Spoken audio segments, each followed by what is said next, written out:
किया, लेकिन मुकाबला कांटे का लग रहा है क्या? ये देखिए असदुद्दीन ओवैसी 45.26%। अस्सलामुअलैकुम टू ऑल व्यूअर्स, कैसे हैं आप सब? मेरा नाम है श्यामानी। अस्सलाम वालेकुम दोस्तों, कैसे हैं आप सब लोग? खैरियत से हैं? मेरा नाम है उस्मान कुरैशी। भाई स्वागत हो गया बहुत बहुत आप लोगों का हमारे चैनल पर। तो भाई कांटे का मुकाबला, कांटे की टक्कर है असदुद्दीन ओवैसी के साथ माधवी लता की, ठीक है। हाँ, तो वो लता जी की नहीं, लता जी तो माधवी लता, यस। तो माधवी लता की है। और यार मैं हैरान हूँ, ये तो बड़ा कांटेदार मुकाबला होगा असदुद्दीन के साथ माधवी लता का।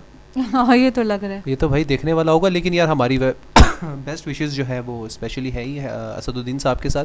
तो देखते हैं भाई ये पोलिंग बूथ है कहाँ पर हो रहा है, और ये आई थिंक कौन सा एरिया, हैदराबाद तो लिखा हुआ है। हैदराबाद का पोलिंग बूथ क्या है, देखते हैं इस वीडियो के अंदर क्या होने वाला है। क्योंकि भाई बहुत बड़ा कांटेदार मुकाबला, क्योंकि आई थिंक ये जो है ना माधवी लता, ये शायद बीजेपी की तरफ से है ये, और असदुद्दीन आपको पता है एमआईएम के कह सकते हैं कि सीनियर है ना वो, तो ऐसा। तो भाई देखते हैं कि क्या सीट होने वाली है। आई होप आप लोग को बहुत अच्छी लगेगी वीडियो। तो पहले काम करते हैं, वीडियो स्टार्ट करते हैं, बाद में इंशाल्लाह बातें वगैरह करेंगे। 3, 2, 1 पिल्ले।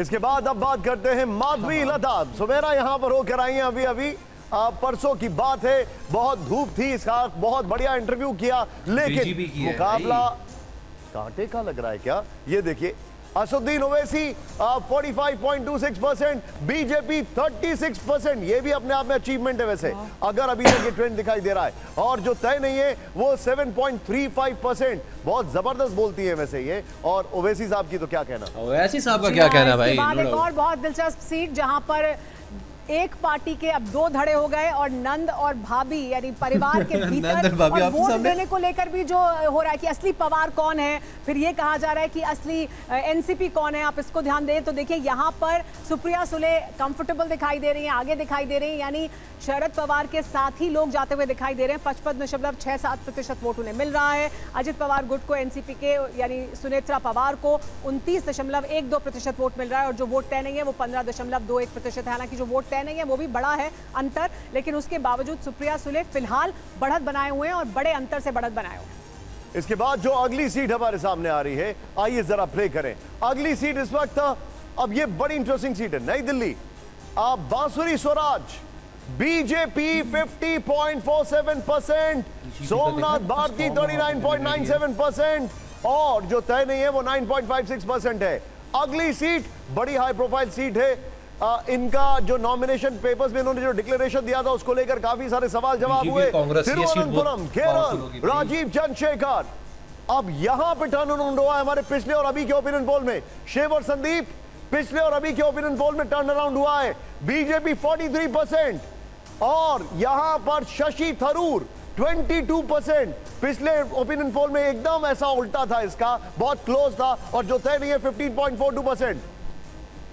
अब जो अगली सीट है वो जरा ध्यान से देखिएगा। अब ये यहां पर छक्के चौके लगेंगे कि नहीं लगेंगे, सब लोग जानना चाहते हैं। यहां हिट विकेट होंगे, ऐसा तो लग रहा है कि रन आउट हो गए। दादा ने फिर रन आउट कर दिया इनको। हम बात कर रहे हैं यूसुफ पठान वर्सेस अधीर रंजन चौधरी, पश्चिम बंगाल। ये साख का सवाल है अधीर रंजन चौधरी के लिए। 36.90% कांग्रेस के साथ है भाई, ये मुकाबला बहुत सख्त है। 8%। यूसुफ पठान बहुत ज्यादा स्टंप के बाहर निकलकर खेल रहे हैं ऐसा लगता है। लेकिन अब बैक टू सुमेरा। जी हाँ, अन्नामलाई की सीट, ये उस सीट पर क्या स्थिति है, कोयम्बटूर की सीट, क्योंकि हमारे ओपिनियन पोल के मुताबिक भी बीजेपी जो 2 सीटें जीत रही है तमिलनाडु में, उसमें से कोयम्बटूर की एक सीट है। और यहाँ पर देखिए कितना कंफर्टेबल दिखाई दे रही है ये जो स्थिति है, वो देखिए आप, पूरा एक सा रंग दिखाई दे रहा है। हालांकि बहुत डार्क नहीं है, लेकिन देखिए हर जगह 40-41% वोट मिल रहा है, बल्कि यहाँ पर 46% वोट मिल रहा है कोयम्बटूर दक्षिण में। और जो अंतर है, अनडिसाइडेड वोटर है, वो ये रहा। देखिए शिव बताएं, अगर आप इसकी डिटेल्स हमें बताएं तो। बिल्कुल, इसमें बीजेपी को काफ़ी फ़ायदा दिख रहा है। हमारी तरफ बीजेपी काफ़ी आगे भी चल रही है इसमें। आप कह सकते हैं कि वहाँ पे जितने भी विजिट्स अभी करे हैं उसका भी इम्पैक्ट हो सकता है। लेकिन आप देख सकते हैं कि AIDMK, DMK भी वोट वहाँ पे ले रहे हैं, NTK भी वहाँ पे वोट ले रहा है, अनडिसाइडेड भी अभी करीबन 10% है। तो मतलब अभी के हिसाब से बीजेपी ज़रूर आगे चल रही है, लेकिन आगे इलेक्शन जैसे प्रोग्रेस करेंगे तो देखना पड़ेगा क्या होता है। आप अगली सीट निकालें, बारामती की सीट। इस बीच शंभुनाथ शुक्ला जी, जो अभी बताया शिव ने, अभी के मुताबिक बीजेपी आगे दिख रही है कोयम्बटूर में, लेकिन बाकी सीटों को भी बाकी जो पार्टियां उनको भी वोट मिल रहे हैं, और अनडिसाइडेड वोटर भी बड़ी तादाद में है। तो बीजेपी के लिए आगे चलकर मुश्किल भी हो सकती है। कोयम्बटूर में अन्नामलाई खुद लड़ रहे हैं, और इन्होंने जो कच्छतीव वाला मामला उठा दिया है उसका भी एक असर मिलेगा, इसमें कोई शक नहीं। लेकिन अभी भी मुझे लगता है कि बीजेपी को तमिलनाडु में कितनी सीटें मिल जाएंगी कुछ कहना बहुत कठिन है। हो सकता है अभी लग रहा हो कि एक कच्छतीव का मामला आया था, मछुआरों ने भी कहा होगा कि नहीं बीजेपी को वोट देंगे, लेकिन आगे चल के क्या होगा। यानी अभी भी आपको लगता है कि कन्याकुमारी के अलावा एक और सीट जीतना मुश्किल होगा, लेकिन फिलहाल आगे दिखाई दे रहा है बारामती की सीट। देखिए परिवार के भीतर किस तरह का डिवीजन है। बारामती की जो सीट है वो कंफर्टेबली जा रही है एनसीपी के खाते में, और ये देखिए यहाँ पर जो अंतर है वो भी काफी बड़ा है। सबसे ज्यादा जहाँ वोट मिल रहे हैं वो इंदापुर में मिल रहे हैं 66.16%। जी बिल्कुल बिल्कुल। और यहाँ पे आप देख सकते हैं जो शरद पवार एनसीपी है वो काफ़ी ज़्यादा आगे चल रही है। वैसे ही एनसीपी जो गोंद में अनडिसाइडेड वोटर 21% है, उनको अब हमारे सर्वे के हिसाब से इतना ही आ रहा है और लग रहा है कि वो अभी भी डिसाइड कर रहे हैं कि असली एनसीपी कौन है एक तरीके से।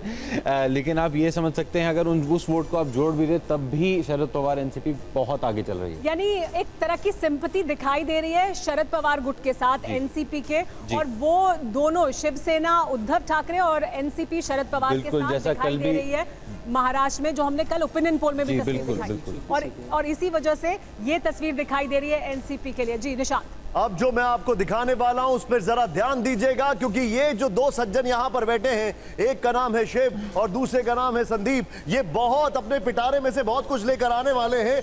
अब से कुछ क्षणों के अंदर वो सीटें जहां पर सिर्फ 5% का मार्जिन है। वीडियो में अगर हम देखा जाए तो बहुत ज़बरदस्त बात है। देखिए सबसे बड़ा जो एक महायुद्ध कह सकते हैं ना, सबसे बड़ा मुकाबला वो तो देखें जी माधवी लता और असदुद्दीन अवैसी का, ठीक है। और अगर देखा जाए तो 50% जो है असदुद्दीन साहब के चांसेस है, ठीक है। और यार मैंने देखा है कि ओवरऑल अगर पोलिंग आप देखें तो बीजेपी के जो परसेंटेज बता रहे हैं वो 41-40% बता रहे हैं हर इलाके से, ठीक है, हर एरिया से। मतलब बात वही है भाई, लड़कियों की इज्जतें लुट जाए, लड़कियां तबाह हो जाए, सब कुछ हो जाए, हिजाब बेड़ा गर्क हो जाए हिजाब का, मुस्लिम को बेड़ा गर्क कर दो, लेकिन इनको मोदी चाहिए, बात वो है, ठीक है। ये मेरा ओपिनियन है, मैं किसी को ऊपर बात नहीं करूँ, ये मेरा अपना ओपिनियन है, ठीक है। और साथ साथ बात अगर करते हैं कन्याकुमारी की और बारामती की, वहाँ से बीजेपी की सीट निकालना मुझे ऐसा लगता है, मतलब अकॉर्डिंग टू मी, कि वहाँ से सीट निकालना बीजेपी की बहुत मुश्किल है। जैसे कि अभी आप ब्रेक में बता रहे थे कि तमिलनाडु की सीट के बारे में बात करें, तमिलनाडु वहाँ से निकालना भी बहुत मुश्किल है। लेकिन देखिए हर तरफ जो है ना कैंडिडेट बहुत स्ट्रॉन्ग हुए हैं। जैसे कि हैदराबाद में आप देखें कि माधवी लता हैदराबाद की सीट्स अगर निकालने में मुझे ऐसा नहीं लगता कि कामयाब होंगी, लेकिन अगर निकालने में भाई फिर धांधली हो सकती है इस तरह, क्योंकि असदुद्दीन साहब के इलाके से सीट निकाल लेना ऐसा ही है जैसे शेर के मुंह से खाना निकालना, क्योंकि भाई वो सीट तो मैं मान सकता हूँ कि हैदराबाद की सीट तो किसी सूरत ना किसी भी सूरत में कहता हूँ कि नहीं छीनी जा सकती, क्योंकि वो डेफिनेटली वो सीट सिर्फ और सिर्फ असदुद्दीन अवैसी साहब की है। बाकी यार देखिए ओवरऑल अगर सिस्टम देखा जाए तो मेरे हिसाब से तो यार बीजेपी चल रहा है ओवरऑल देखा जाए, ओवरऑल मुझे भी यही लग रहा है, वही चल रहा है। मतलब देखा मैं 342 के अराउंड सीट्स बता रहे थे बीजेपी की, 151 के अराउंड कांग्रेस की बता रहे थे, बाकी आज़ाद पार्टियां जो उनकी भी आई थिंक 70 प्लस बता रहे थे। हमारी तो बेस्ट विशेस है यार सबके लिए, मतलब ज़्यादा बेस्ट विशेस जो है असदुद्दीन अवैसी साहब के लिए है। बिल्कुल ऐसा ही है। देखिए ये तो कड़ा मुकाबला जो है वो तो डेफिनेटली माधवी लता और असदुद्दीन अवैसी का ही है ना, वो तो एक कड़ा मुकाबला है, क्योंकि वो सिर्फ माधवी लता की बात नहीं है, वो बात है बीजेपी की और अमीम की। ये दो सीटें जो मतलब एक सीट जो है ना, ये दो बहुत बड़ी मेन पार्टियों के ऊपर है, ये सिर्फ दो शख्सियत की सीट नहीं है, ये दो पार्टियों की सीट है। तो ये सीरियसली अगर बात देखी जाए ना तो ये बहुत मुश्किल होगी, और इस सीट को जीतने के लिए बहुत कुछ करना पड़ेगा, बहुत कुछ करना पड़ेगा। साथ साथ एक और मैं आप लोगों से बात शेयर करना चाहता हूँ कि मतलब ओवरऑल अगर सिस्टम देखा जाए ना, मतलब अभी अगर आप देखें कि ओवरऑल जो पोलिंग हो रही है तो उसमें 40-42% हर एरिया में हुई, हर ईच एंड एवरी हर एरिया के अंदर बीजेपी का मतलब सपोर्ट ज़्यादा बन रही है, उसका होल्ड जो है वो बीजेपी का होल्ड ज़्यादा बन रहा है। बिल्कुल हर जगह पे यही दिखाई दे रहा है। बाकी आप लोगों की क्या राय है हमें कमेंट सेक्शन में ज़रूर बताइएगा, और न्यू आने वाले हमें ज़रूर सब्सक्राइब करें हमारी चैनल को, इसी तरह देखते रहें हमारी वीडियोस को। तो मिलते हैं इंशाल्लाह नेक्स्ट वीडियो में। बहुत ख्याल रखिएगा, हम दोनों को दीजिए स्टे विद अस।